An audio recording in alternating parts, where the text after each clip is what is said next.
Perfect. Kia ora, everybody. What's up? It is Robett. Welcome to Robett Live. Back to back today, a whole bunch. And we have founder for Flossie.com. It is Jenene Crossan. How are you? Morena, I'm pretty good. I'm COVID free.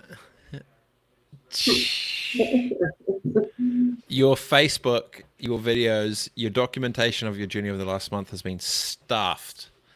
So crazy. For those who Yeah. don't know, what happened this last month? Wow, I had a really big month. I was in London, and the COVID situation suddenly impacted all businesses, and every meeting I had got cancelled or rescheduled via Zoom. So I was sitting in my Airbnb going, why am I still here? And I decided to take a flight home the next day. And was before the lockdown rules had come into place, or even the self-isolation for getting back into the country. So what date was this? This Friday the was 13th of March. yeah. Okay. And got to Doha and called the husband. I think the right thing to do would be for me to self-isolate. I just think it seems the smart thing to do. Seeing as I've been in the petri dish of London, and husband's walking in the middle of a live cross to say hi.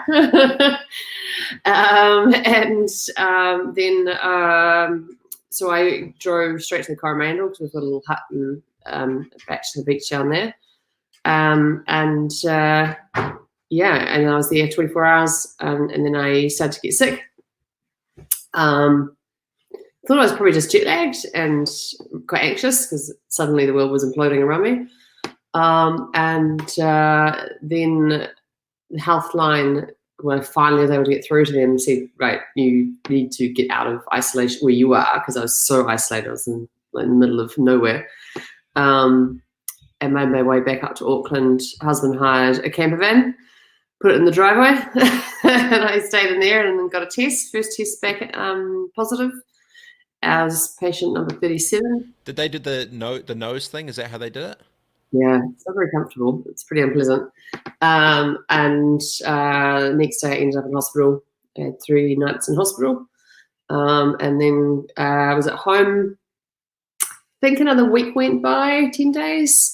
Started to feel a bit better. I had 2 full days without COVID, or at least I thought. I had 2 symptom-free days. And so I was let out of the camper van and into the house, and then I got sick again.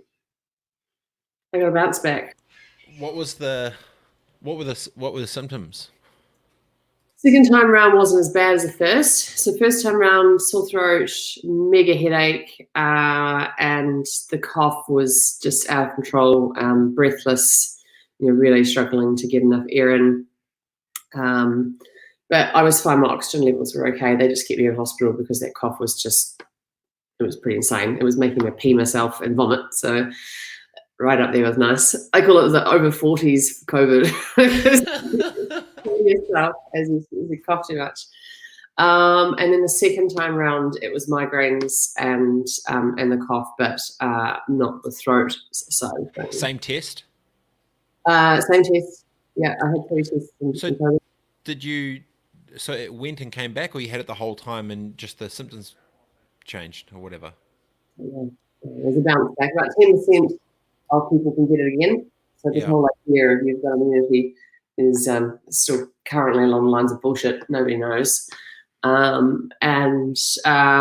don't know whether I had got it again or whether I just hadn't got rid of it. I don't know. I was really, really, really run down. I had been completely driving myself insane in London, going crazy. So I think my body the immune system was really low, and it just jumped on. Had you been logistically? Had you been traveling quite a bunch before then? Long hours, gnarly, tapped, bad eating, party booze. What were you doing before that? Well, you were flying the wall. Actually, for the first time in quite a few years, I was actually not in party mode because London's pretty good for that. Yeah, No, I was in really hardcore work mode, and I don't know if you saw the We Want Women video starring Claire Chittum, but we had just dropped that, the week earlier. So I was doing 22-hour days because it was going crazy here in New Zealand. Of course, time zones weren't exactly friendly, and doing lots of media interviews and dealing with the social media storm and all the rest of it. Yeah, Plus, do you want to jump? Let's jump there for a second. How'd that go? yes, Hey, you've had just like such the gnarly flipping two oh, two months of carnage. Like we haven't even touched the sides. Like that's nothing. It's like we haven't talked about the business shit yet. Okay, so let's jump back to the video. The intent of the video was ... and then what happened was ... Yeah, so I'd watched the Cynthia Nixon video that she had done, and which was pretty harrowing. And I'd kind of got to the other side of watching that. I felt quite angry. And I sat down and I wrote a version for female founders of what it's like for us. And then I showed it to Claire. And it was like at 9 o'clock at night, I'd showed it to Claire. She's my best friend. And I'd said to her, I think we should turn this into a video and just have you do a piece to camera. And I think it would be really interesting. And let's see if we can rope in some other founders and text the mates. This time, this place. Giddy up. Yep. Pretty much. And overnight, that's exactly what she did. She got in touch with Sam Attenborough at Flying Fish, and they were like, "We'll do it. We're happy to do it, pro bono, which is good because we have no money." And they texted a bunch of their friends and said, "Hey, turn up at 5 o'clock, and we'll film it."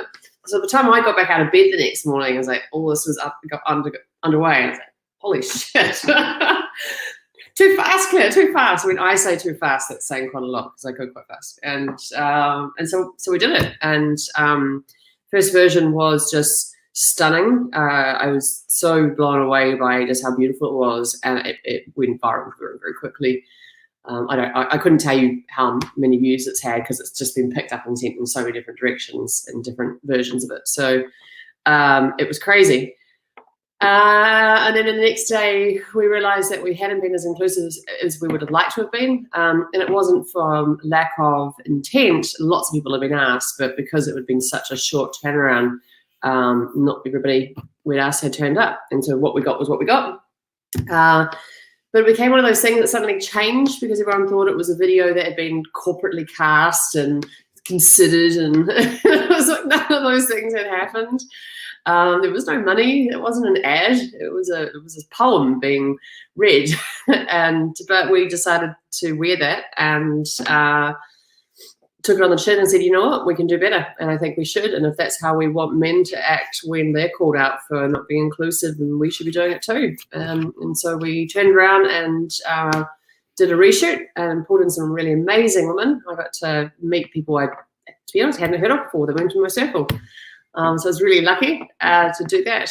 And then the COVID stuff hit, and basically just the news agenda completely changed. So we made a decision to put it live, but not make a big deal, and just go, hey, everybody, it doesn't feel like the right time to beat up on anyone. Yeah, I've seen this play out a couple of times before, and the bit that it's very easy to see the reactionary wagon of the masses. It's not so often that they stop for a second and actually ask the intent and the actual nuts and bolts of how things actually put together. And so it kind of feels that you'd intent was right, execution from the optics obviously off, but that wasn't the intent. And I always have this thing of like, as long as the intent's right, stuff the rest.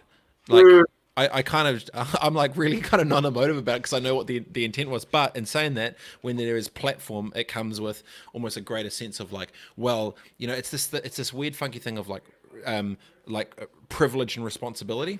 Someone wrote this thing and showed me about how this thing works, and I was like, I'd never thought of it the same way. And you say, with great responsibility of this, it's a privilege, and it circles back around. You need to be able to understand and see that. What'd you learn? No, you kind of learned shit because you tried, right? And you just got smoked. So I wrote a blog on it. I don't know if you read the blog I did directly after, which was We Can Do Better.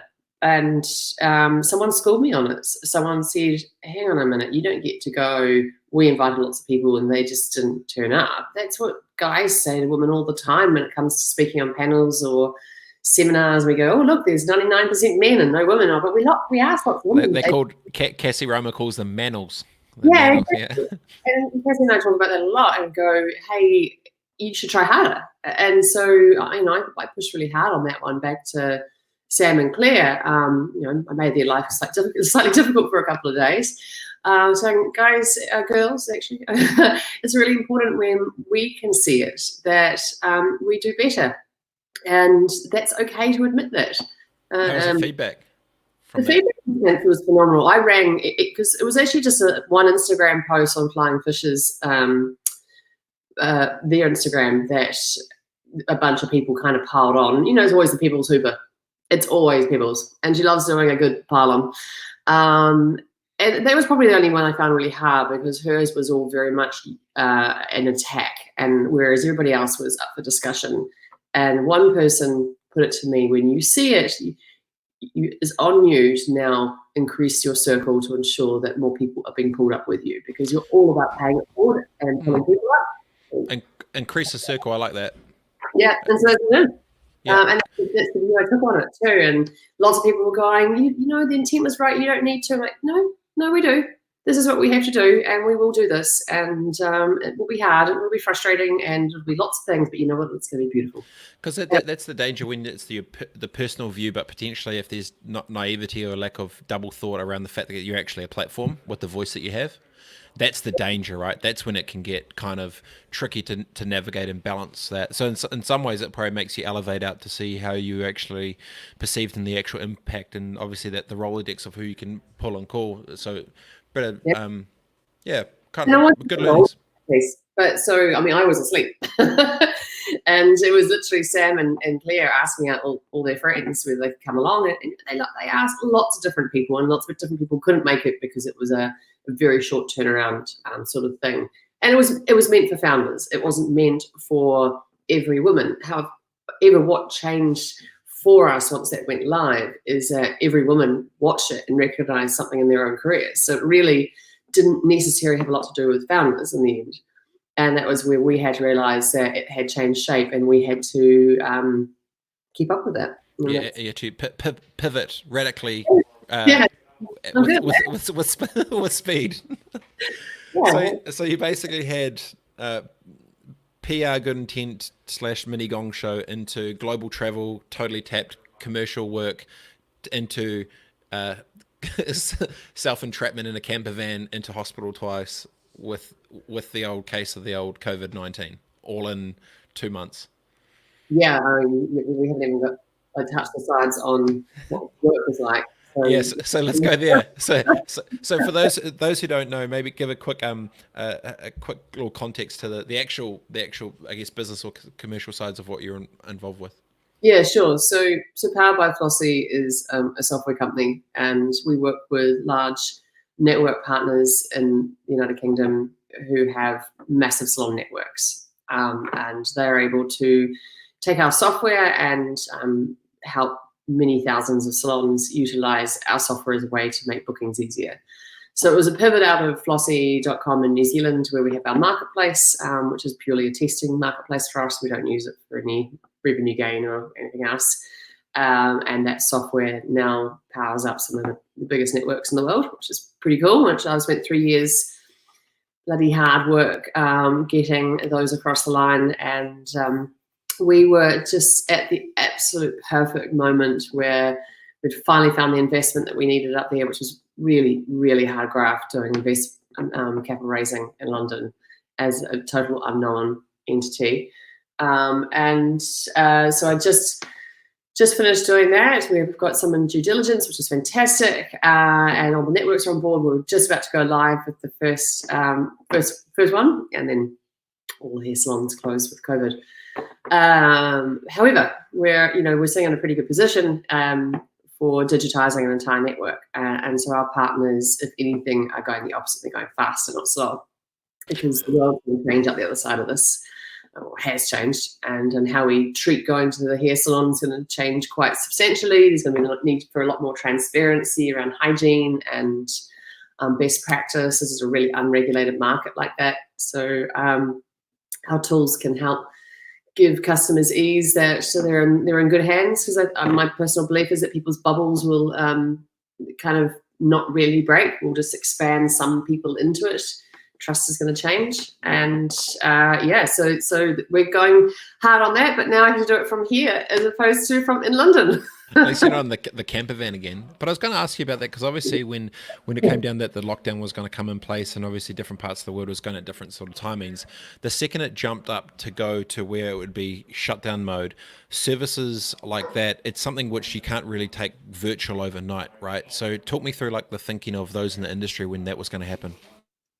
I think the protectionism is really what came into play for the networks I work with. They, are substantial, and they have like 10,000 each within their salon networks, and so their goal is to keep those salons alive. And the best way to do that was just to follow best practice and close, make it easier for them to handle wages subsidies and rent relief and payment terms for product suppliers, etc., just so that they can stay alive. But my gut feel is it will probably lose 30% of the industry.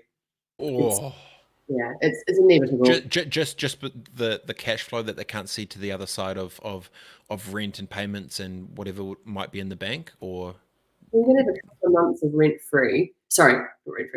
free, and all the rest of your bills are going to pile up. Now, some people have great landlords who give them some sort of rent relief, but most of them will still have bills that are sort of stockpiling. So it's going to take them a lot to come back from that. And I don't think it's going to be like the last recession where everybody kind of comes out of their bubbles and comes running and dashing at their hairdresser at 1,000 miles an hour. I know that's what everybody wants to believe is going to be true. But if you haven't had COVID as yet, I think you'll find that you're actually still pretty weary. So you won't be changing hair salons. You'll be very careful about where you go.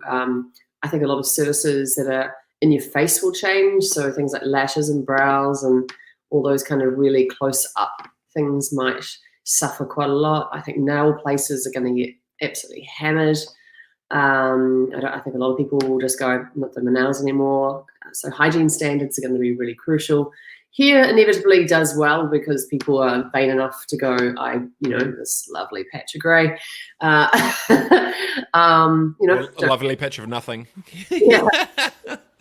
So we're sexual beings, and our hair is quite attached to how we project ourselves and our self-image, etc., and attraction and all those sorts of things. So I think here will do okay. It's just the businesses that haven't been necessarily well run, which unfortunately a lot in the industry are like that. They live, week to week. Cashies. Yeah, totally. And they're usually behind on, tax payments, and just there's a lot of poor business practices that happen.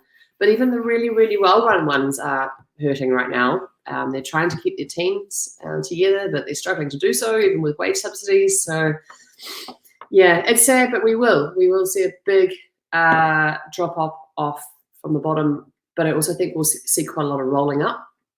Yeah, I was going to ask about that because in other different services at the moment, there's been quite a few roll-up little plays at the moment with hitters that want to come up with big brands and big budgets that can obviously weather the storms, but seen it as an opportunity to build a pretty to buy distressed assets at very cheap prices, to buy the books, bring in different processes to be able to roll it all up, and that there are many people that are in that sort of that zone at the moment, and obviously people need to get their haircuts, blah blah. So if you were to, but what's interesting, it's not like say a lot of other services, say retail stores or something, but with this is because it's very one-to-one, intangible, unscalable time, and when it becomes very down to exactly right to the lashes, to the obviously I'm not the biggest expert on all this stuff, but I know that really close one-to-one contact of it.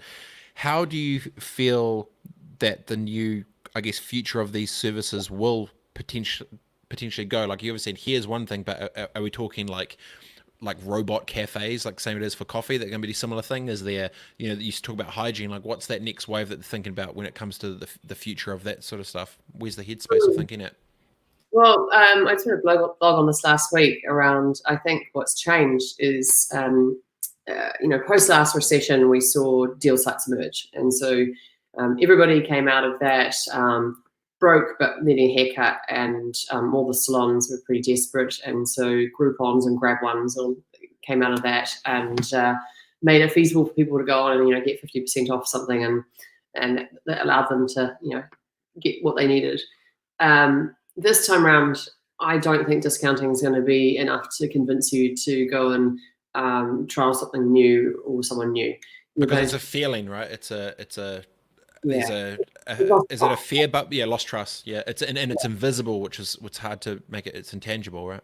Yeah, exactly. And so, so what I put it down to is, so time has changed.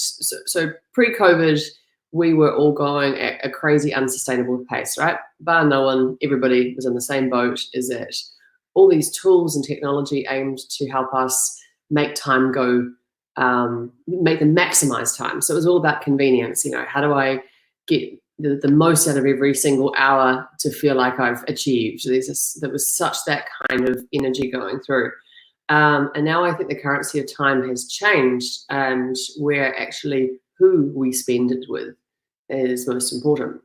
And that's going to matter across everything, be it cafes and restaurants, friends, family, hairdressers, etc. are all going to fall into this category of going, I'm probably going to be quite selective about where I spend it. I wouldn't be surprised if you've had COVID, and if they do manage to, now this antibody test where you can work out whether actually you potentially will be immune, then that'll be the cavalier bunch. They'll do whatever the hell they like. But but everybody that hasn't had it is going to be in fear for a long time until that vaccine comes out. And my gut feel is that this COVID there'll be another Corona style virus probably not long after. This is probably going to be our new way, which means everything has to change. And so for us, what we're looking at from a tech point of view is that how do we use our tech platform to help people feel that level of trust. And so whereas before you might see reviews that talk about hygiene and cleanliness, etc., a lot more depth on that.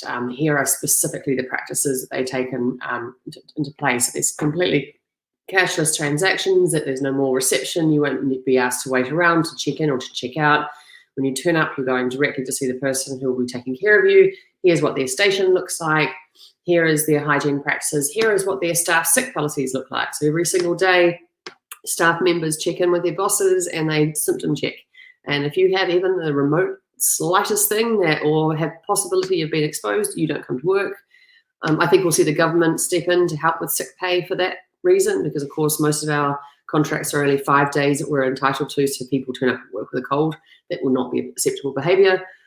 And same goes with clients, where it used to be 24 hours notice, otherwise you lose your appointment and pay full price. I think it'll be a case of if you even remotely feel that there's a chance you're sick, please don't come in, please reschedule. So there'll be a lot more checking and double checking along the way, a lot more space within environments. So we're talking about when the levels go back down, and the recommendations to our networks are that you don't bring all your staff back on, you don't do all your services, you just do essential ones only. You put a lot more spacing between, so a customer will never meet another customer on the way in or the way out. Just that kind of stuff. So you're serious about this? You think it's going to revamp every single touch point from end-to-end customer experience through these type of services? I think across every industry, it's just that this is the one I'm focused on. If I was in a cafe, I'd be taking a very similar approach. Not just about how you handle food, but how people interact with that environment. No more just queuing up to get coffee. You'll be relying on technology. I'd suggest to place orders, pay for orders. It's a great time to finally hold the bank's feet to the fire on PayWave and fees around. Go there for a second. I mean, the reimagining of space, I agree with. I'm intrigued with how bars are gonna navigate that for nighttime, and I'm just imagining night things won't be a thing for a while. No. Or like that lives. I mean, sports a different conversation altogether, considering the dynamics that they're dealing with. But the reimagining of experience for customers, that's going to change. And it's quite interesting because you've touched on a point, because obviously within the tech platform you enable all these experiences from end to end. It's basically going to integrate tech at every single touch point through everything to eliminate all that other stuff through fear, right? So it's actually is it gonna be at a fear based economy? Mm-hmm. That Absolutely. sucks. It does that, but it's also, I think, a reality of where we're now at is, if you think about how hard it's been to get people to take climate change seriously and to make changes in their life, even though actually that's a bigger threat to humanity than coronaviruses. But as soon as you talk about people's mortality, and how they may well be sick or people close to them may be sick, then they take it a lot more seriously.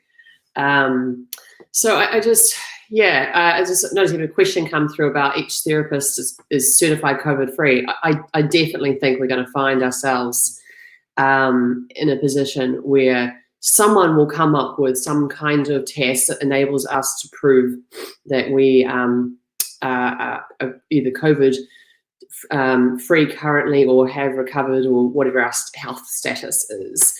And my suspicion is, unfortunately, that's going to create some sort of elitism with it as well. I think there's a really Good. It's it's that point more that it whenever these big financial things happen, it squeezes that gap between the haves and the have-nots. But this is going to be tech driven with luxury and exclusivity and access, so it's actually going to drive it to a different level, depending on what services. But yeah. Yeah, well, before COVID, particularly in places like London, we talked about the irrelevance of the salon in the future because salons weren't keeping up with technology. They were disrespecting customers' time. They were making it really difficult to make bookings. Really shitty old legacy systems. It's really hard. The taxi story. Yep. Yeah, all of that kind of stuff. But what had happened is the gig economy had taken off, and therapists were going out on their own. They were joining different apps and getting the business. And so you'd have a hairstylist turn up at your place and get blow dry or massage or whatever else it was you're going to get done. And that was absolutely going off. I think it was £250 million that Urban raised. So huge amounts of investment were going into these platforms. And I was doing it all the time. People turn up at my house because I could, get my work done, have breakfast, get ready before I go to a big presentation, and walk out the door like I just walked out of salon. And I hadn't spent any time in traffic or on the tube, walking places. It was all become much easier. Now the idea of those people coming into my home and who I don't know, who really aren't vetted that well, is slightly scary. Stuff that. Yeah, exactly. And so I think that's where salons now have the opportunity to prove that actually being a more qualified, quantifiable environment where they can give you that level of comfort is actually their opportunity to reinvent themselves. It's a golden opportunity for them if they handle it well and they use their downtime that they've got right this second to pull their socks up and actually get with the program. 15% of salons in the UK, only 15% use online bookings. So they're pretty, pretty old school. But one of the thoughts I had on this is I wouldn't be surprised if, therefore, we would end up with a black market. Whereas if you can afford to pay for it, people will take the money, right? Yeah. So people will risk their own health to be able to feed their family. And if we're at double-digit unemployment, they have to, and if especially if that's their own skill set. Yeah, I think there's a really scary aspect in there for me of where the elite get what they want at the risk of others because they can afford to pay for it, and people are desperate. And desperate times, unfortunately, don't bring out the best in human beings. Well, at a certain point, that tension just builds to revolt, right? But no, you're right. So you're in an interesting spot because I guess right now, temporarily, the entire ecosystem's at zero, but the future of where it's shifting to, you sit in the middle of. So it's almost like you're getting punched in the face today, literally, and then you're going to be, pretty key on the other side of it. Well, New Zealand was never our business. So whilst the Flossie.com business here obviously is at zero revenue for however long salons are closed, the UK business had no intention of bringing revenue in for another few months until the networks were up and running. So we were kind of lucky, and in some ways it's bought us more time to kind of do what we need to do. And also for me personally, it was a pretty tough gig living on the other side of the world from my family. And some members of the family weren't overly happy with that situation any longer. But you're back. I'm back. Surprise! I brought the corona. But I didn't infect anybody. Good. Yeah, that's Luke Farr. Actually, Linda Nowen says would love to view the video that you were talking about before. Where can we view the video, and what is it called? Which one's that? The We Want Women? Yep. Shall we put it up as a comment? I can find the link. And I just name it, and she can just YouTube it. I'm sure. Yeah, Vimeo. And I think it's under the Flossie channel on Vimeo. But I can probably find it very quickly at the same time as we're talking and just chuck it in. Cool. Yeah, and then Luke Farr says, what was, actually two things. Craig Hudson, Craig, such a good bastard. He goes, a hell of a journey. There's a movie in your story, I reckon. I would not disagree. And then Luke says, Luke Farr says, what were her biggest challenges while running the NZ Girl publication? Going to the media side. Okay. So for those who are unaware of the previous before, we lost her. Oh, we've lost her. She clicked X on the wrong thing, and she's back. You clicked the X. What happens when you try to log in to leave a comment? No, it's all right. I'll find it and I'll put it back up. I'll just do one thing at one time. And you're like, oh no, I'll just quickly knock it out. What were the biggest challenges while running the NZ Girl publication? So pre-Flossie, give a quick context and go. Oh, you're making me go back a long way. Actually, over the weekend, I found a suitcase of stuff because, like everybody's doing, just kind of clearing out your house in some way. And the suitcase about this big full of NZ Girl media things over the years. It's like, how many different haircuts Jenene can have in 20 years? But can I just point out that I was 20 and I am 42 this year. So as me about NZ Girls going back a really long time. Wanting to know. So what was I the know. And it was an amazing journey, and I was very fortunate and naive. So I was a kid. I didn't know anything about anything. Just for the record, I still don't. I'm still completely making it up as I go along. That's what I do.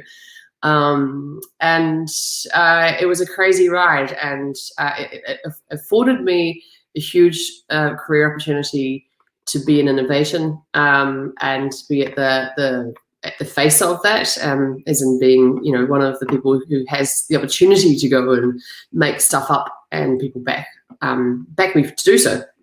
And so it was hard and it was challenging because when I first started NZ Girl, there was no such thing as social media. There was no Facebook. It was the first year of Google. There was no Survey Monkey. So when I wanted to interview my audience, I'd have to go literally knocking on doors. I'd never sold advertising before my life. There was no online advertising. Agencies just thought, this interweb thing is going to go away. So it was really hard graft for a really long time. And then through my early 20s, it actually really took off and we made quite a lot of money. I spent a lot of money. I didn't keep any of it. We also created a lot of other businesses out of it. So we had 18 Limited, which was a research company, and we sold that. I had this foolish notion of creating a retail business out of it. And so we had 3 retail stores. And the recession hit, and so we got out of those. We sold those. And we were lucky to get out with our shirts on, and then we from there created an ad network, which unfortunately got annihilated in the recession. Yeah, that sucked. It was quite an experience. And then after that, NZ Girl became part of Bloggers Club, which we created. I don't know if many of you have heard of that, but we were the original blogger talent agency. 400 bloggers and influencers as part of that. Pre-influencer branding, right? Yeah, a couple of years when we had How to Dad and all those sorts of dudes on board, commercializing them and giving them sponsorship money and that kind of stuff. And then I went, you know what, I've got too much on my plate, and Flossie is a huge opportunity, and I've been waiting my whole life, or pushing my whole life for this, and I'm going to go do it. I'm going to move to London, and that's where the opportunity is, and I shut everything. Every time I tried to sell it, it wanted me to go with it. Yeah. That wasn't going to happen. The power and the personal brand alongside platform. It's Yeah. tricky to navigate. Was that the biggest challenge? Is that you as a personal brand as such was so intrinsically linked with the business that people didn't think that it could survive without you? I think I need a girl that was probably true, although I didn't run it for the last sort of 10 years. And actually, it was still making $500,000 a year in advertising when I closed it. But it really wasn't serving any purpose to me. I mean, I wasn't making any money out of it, wasn't taking any director's fees. It was essentially just, wiping its nose, which was great, but it doesn't really add a lot of value at that point. And we even offered it to the team, whether they wanted to take it up. But then for me, it was so attached to me personally, the idea of other people picking it up and running with it. Too personal, too close. Yeah, it's a really bizarre experience to grow up alongside a business. And every time you do an interview, someone asks you about it. So you imagine, what you did when you were 20 suddenly follows you around the rest of your life. Yeah, I'm surprised he was in there. He knew. Yeah, that's cool. I'm proud of it. I still wear an NZ Girl t-shirt occasionally. But yeah, I'd like to think that in the future people will remember it for other things. The one of the things you said before was interesting. You said that you think that this will be a different version will come back after this around Corona. I'm no scientist or doctor, but my pick is that we're at the beginning of viruses being something that's pretty common, happens all the time. If you think about it, we've always had viruses. You go to the doctor in flu season and they inspect you and they go, yeah, you haven't got an infection. You've got a virus, but, can't do anything for you. Drink fluids, rest plenty. It'll take a few weeks to get out of your system, right? We also used to have that happen to us at some stage. This is really, aside from SARS, the first globally branded virus. And that, I think, is what's going to have changed. The media are part of that. They create huge amounts of fear, and don't get me wrong, no conspiracy theories here. I think we're doing exactly the right things right now. Very proud of our country's government for doing what we're doing. I think it's the right thing to do. And from how sick I was, if anyone at home is thinking that this is just something that hits the old people and we should just let herd immunity come in and let the old people get sick and, whatever. No. I know at least 15 people who have been sick now with it in London, and all of them are around my age, and they have been desperately sick and they've been hospitalized, and some have been on ventilators. None of them had pre-existing conditions. Neither did I. And it had me on my knees. It is not a pleasant thing to get. The coughing video you did on Facey was staffed. That was like, what did it feel like? It was like your insides were literally just destroyed. Just couldn't breathe properly. It was just constant. that whole tickle you get where it just makes you constantly cough. Claire told me off a lot for that video. She said, I can't believe you posted that. I thought you were going to die and I'm really unhappy. It's not fair that you did that. You didn't give me any warning. And then I saw it on social media, and to be honest, I don't remember my first 2 weeks home. Really? Completely compartmentalized it. It's somewhere at the back there. So, of course, husband's not overly happy that I created a social media storm in amongst that. You're doing interviews in the hospital bed. What were you thinking? Like, stuff it. And they needed reasons. So that's where my theory was. Yeah, there's the idea of like the fear-based economy. I don't know if we just made that up or that's a thing or not, but I can see that. And as a reactively, everyone is going to have to navigate and shift their business models and what products and services they actually do provide into that world. And if they don't work with those standards of the expectations of the masses, not only are the people not going to mess with them, they'll just get just flicked off to the side because people won't think they're actually serious enough about health and safety first, right? Yeah, the way I'm looking at, say, even like reviews are now on Flossie and all the other platforms around the world. Anything is now be considered pre and post COVID. Any reviews that were done before COVID will now be, to be honest, irrelevant. They are off a different time where customers had different expectations. And there needs to be new standards set, and everybody needs to take those really seriously, not just do it for the sake of optics, but actually for the genuine safety of people who are coming into their environments. And I would expect that some of our health and safety laws will change around that. I think we'll see directed liability around that too. And the government will have to step in to help on those things like, as I was saying, like sick pay, I think will have to be somehow government funded, because there's just no way businesses will be able to afford to extend the additional leave requirements to cover that off. But, just lots and lots of things are going to have to change. But I also think it's going to change so many other areas. I can't imagine, to be honest, and it's going to be really suck to hear if you're a clothing retailer, but I can't imagine buying clothes right now. I can't imagine going trying on the clothes. Actually, it sort of feels like now we've broken the cycle of mass consumerism. Okay.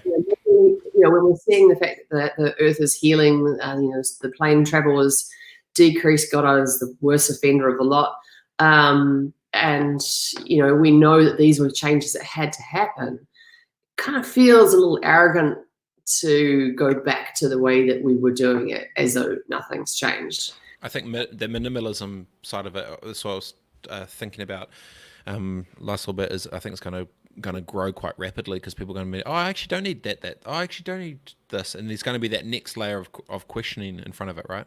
I'm seriously considering growing out this grey. I'm like going, well, what if I all go grey, and maybe then I put pink on top of it. I don't know, but I don't need my lashes any longer, and I'm quite happy. I've got beautiful clothes. I'm happy to have the clothes that I've got. The advice I keep giving to everybody is save every dollar you possibly can, because the ramifications from an economic point of view haven't even begun. Yeah, go there for a second. Who's going to get smoked? I don't know who, but lots. Basically, we're going to see at least a sort of 30% cull of businesses, and we will see double-digit unemployment as a result.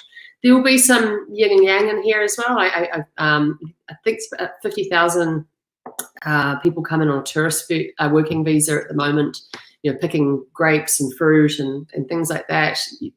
So I've got a friend that runs a horticulture business in Blenheim, and they bring in thousands of people from Thailand every year, because New Zealanders don't want to pick grapes, and they can't get locals to do it. So actually, I think those sorts of things will change, where we go, actually, you're going to need a job, and there aren't going to be enough of them. So that'll change. Property markets, obviously house values are going to take at least 5 years to recover from where they are.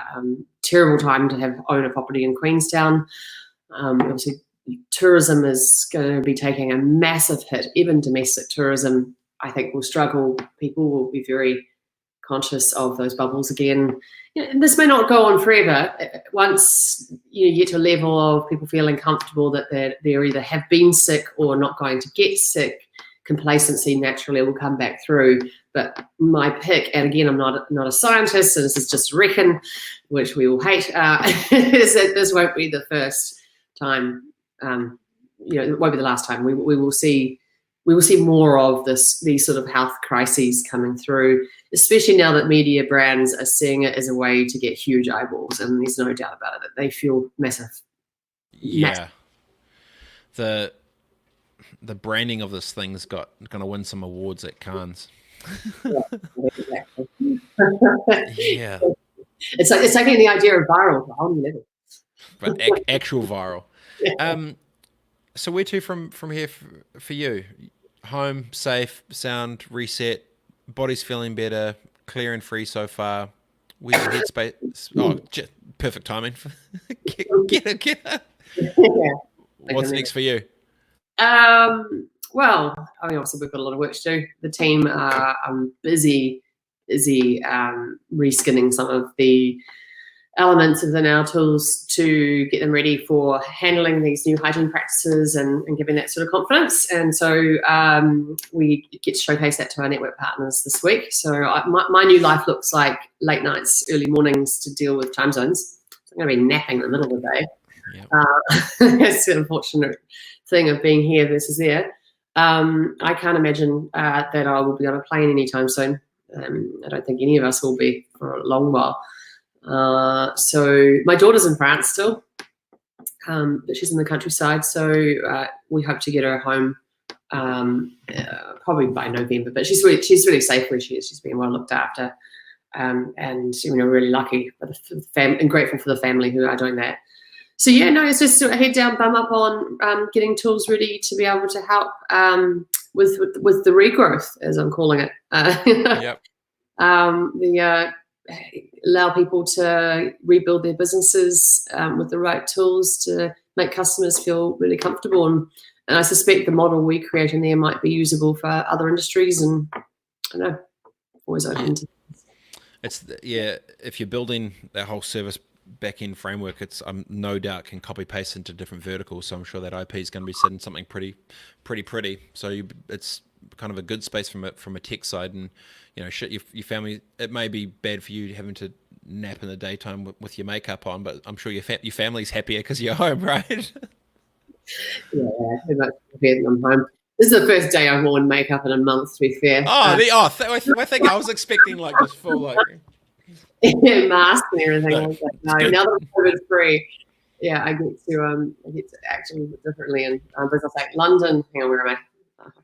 Back to front. London represent. That's as close as it's going to get for the next little while. Anyway, I really appreciate your time, and it's so good to see you safe, because it has been crazy to watch. And if any of those have seen your Facebook videos and just literal carnage over the last month, I'm sure I speak on everyone's behalf to say we're stoked that you're happy and healthy and safe, man. Because geez, running a line for a minute there, huh? Yeah. And if you haven't seen it, you can jump on my Instagram and you can see them all on there, and the journey I've posted through it. But the message I just keep giving to everyone is don't be pushing to jump out of this lockdown sooner than we need. I'm as aware of the economy as anyone, but actually, if we bounce out of this too quickly, we'll bounce right back in. There will be a second wave, as we're seeing in lots of places around the world. So I think the advice that the government's getting is really smart. They're very clear leadership, and I really like that there is a lot of uniting together. It's not being politicized at the moment. Both parties working well. There's no strong opposition. It's great, and we should all take the same approach. How do you add value? If you're in a position to add value. What can you do? Yeah, it's that. Yeah, measure twice, cut once.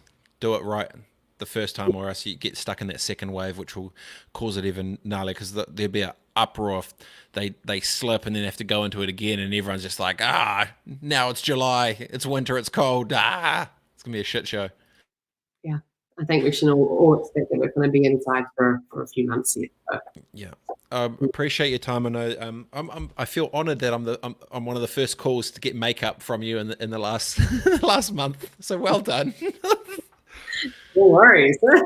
Stay safe, stay good, and shot again. Good talking to you. And I'm stoked that you're happy. Stay good, eh?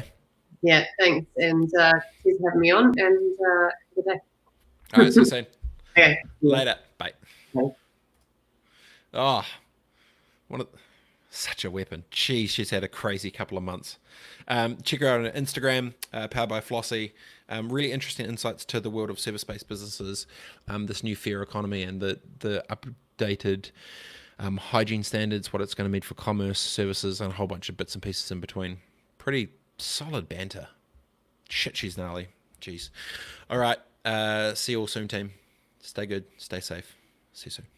Deuces.